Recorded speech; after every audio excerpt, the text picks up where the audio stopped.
ఏం సంగతి ఏంది ఏం కథ మళ్ళీ ఈ క్లాక్ టవర్కి వచ్చింది రైతులు ధర్నా చేసే కాడికి వచ్చింది పరిస్థితి. ధర్నా చేసినంటే రేవంత్ రెడ్డి గారు ఏం చేసినంటే ఇలా గెలిచినాడు డిసెంబర్ 3వ తారీఖు నాడు గెలిచి 9వ తారీఖు వరకు రైతు బంధు ఇస్తా, ప్రతి ఒక్క ఆరు గ్యారెంటీలు హామీలు ఇస్తానండి. 6 గ్యారెంటీ 14 నెలలు అయిన ఇంతవరకు ఒక్కటి కూడా ఏమీ ఇవ్వలేదు. రైతులకు సన్నవడ్లకు బోనస్ ఇస్తాడు, సన్నవడ్ల బోనస్ లేదు. రైతు బంధు ఇస్తాను, రైతు బంధు లేదు. రైతు బీమా ఇస్తాను, రైతు బీమా లేదు. అదేంటి టకీ టకీ మెసేజ్ వస్తుందని చెప్పి నిన్ననే చెప్పి చూసుకో ఒకసారి చెక్ చేసి చెల్లు కూడా చెక్ చేసినాం మేడం. నైట్ 12 గంటల టక వస్తాను చెక్ చేసి మెసేజ్ లేదు, ఏం లేదు. ఆయన మాటలు చెప్పిండు, మళ్ళీ ఎమ్మటే మాట మార్చామనంటే రేపు 31 తారీఖు ఇస్తామని చెప్పని మార్చి 31 తారీఖు ఇస్తాను మళ్ళీ అంటున్నాడు. మళ్ళీ 31 తర్వాత నెక్స్ట్ 31 అంటాడు. మరి 31 ఏ సంవత్సరం 31 అది? అరే ఫిబ్రవరి 31 అంటాడు. మీకు అండి మరి ఫిబ్రవరి సంవత్సరం పేరు చెప్పాలి. మరి ఈ సంవత్సరం వచ్చే సంవత్సరం ఇప్పుడు 31 2031 ఉంది. 2025 ఉంది, 2027కి ఇస్తాడు, 25కి ఇస్తాడు. 31 ఏ 31 అనుకుందాం. అది ఫిబ్రవరి 31 అంటే నీకు ఇబ్బంది అంటున్నా? ఇబ్బంది కదండి. ఏది నువ్వు 14 నెలలైనా కానీ చేయలేదు, ఇప్పుడు ఎట్టేస్తావు? నమ్మకం ఉంది.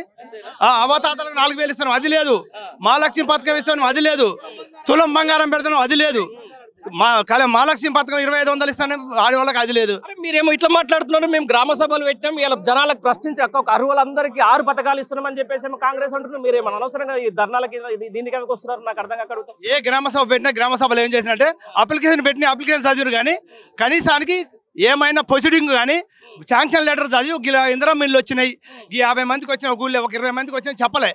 పెట్టిన అప్లికేషన్లు మా పాలపాడు యామలపల్లి మండలంలో మాడుగులపల్లి మండలంలో 720 అప్లికేషన్ పెట్టినా 720 అప్లికేషన్ తెచ్చి చదివి చూపెట్టారు, కానీ కనీసానికి ఎవరికి వెళ్ళే.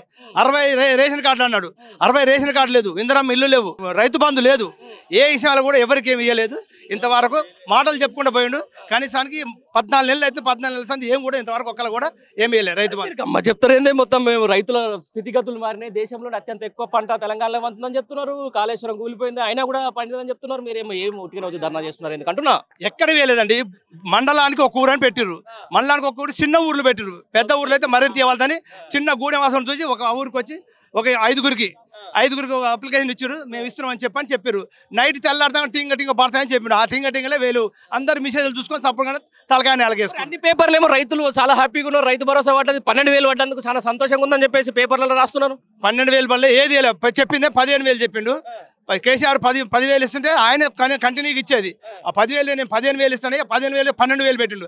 ఆ 12,000 కూడా ఇంతవరకు ఒక పైసా కూడా పడలే, ఇంతవరకు ఏది పడలే. మాటలు చెప్పుకుంటూ పోతుండు, కనీసానికి ఒక్కరు కూడా వాళ్ళు కూడా వేయలే. అవునా? ఓన్లీ కాంగ్రెస్ కార్యకర్తలకే ఇస్తామంటారు, మీరు బీఆర్ఎస్ కార్యకర్తరా ఏంది? కాంగ్రెస్ కార్యకర్తలకు పడలేదు, బీఆర్ఎస్ కార్యకర్త ఎవరికి కూడా పడలేదు, ఎవరికి పడలే. ఈ రోజు రైతు రాజు, రైతు మంచిగా ఉంటే అంత మంచిగా ఉంటుంది. మరి ఎందుకు రైతుల మీద కోపం ఈ ప్రభుత్వానికి, ముఖ్యమంత్రికి? కేసీఆర్ ఏం చేసిండంటే రైతు బాధ చూడలేక రైతు బీమా తెచ్చిండు. రైతు కష్టపడుతుందని చెప్పని ఇంతకుముందు కాంగ్రెస్ పరిపాలన కూడా ఎప్పుడు లేదు రైతు బంధు, రైతు బీమా ఎప్పుడు లేదు. కేసీఆర్ వచ్చి ఆయన రైతు చేయబట్టి ఇలా ఇబ్బంది పెట్టొద్దని చెప్పని కేసీఆర్ రైతు బీమా పెట్టిండు. కనీసానికి మహాలక్ష్మి పేదింటి పిల్ల కూడా పెళ్లిళ్ళు చేసి 1,16,000 కట్నాలు ఇచ్చిండు. కేసీఆర్ కిట్ అని ఇచ్చిండు. ప్రతి ఒక్కరు కూడా కేసీఆర్ అందరికి అనుకూలంగా చేసిండు. కానీ రేవంత్ రెడ్డి వచ్చి ఏం లేదు, మాటలు చెప్పుకుంటూ పోయి దాటి చేసుకుంటూ పోతుండ్రు రోజుల వరకే. కనీసానికి ఏం లేదు, వాళ్ళు చేసిన పని అయితే ఒక్కడు కూడా ఇంతవరకు చేయాలి. బస్ అని పెట్టిండ్రు, ఇది పెళ్ళమ్మవాడు పంచాయతీ పెట్టుకుంటారు, గొడవ పెట్టుకుని రోజు బస్సు పోతుంది, రోజు బస్తీ పోతే తిరిగి వస్తుంది. నువ్వు ఎడిపోతే నాకేంద్ర, నాకు ఫ్రీ ఆధార్ కార్డు తీసుకొని పోతుంది, వాళ్ళ దగ్గర బస్సు ఎక్కువ వస్తుంది, అదే చేస్తుంది. కానీ ఏమన్నా రైతులకైతే ఏం మేలు చేయాలి, ఇంతవరకు ఏం మేలు చేయాలి చేస్తాడని నమ్మకం ఉందా నీకు? ఏం నాకు అది నమ్మకం లేదు నాకు.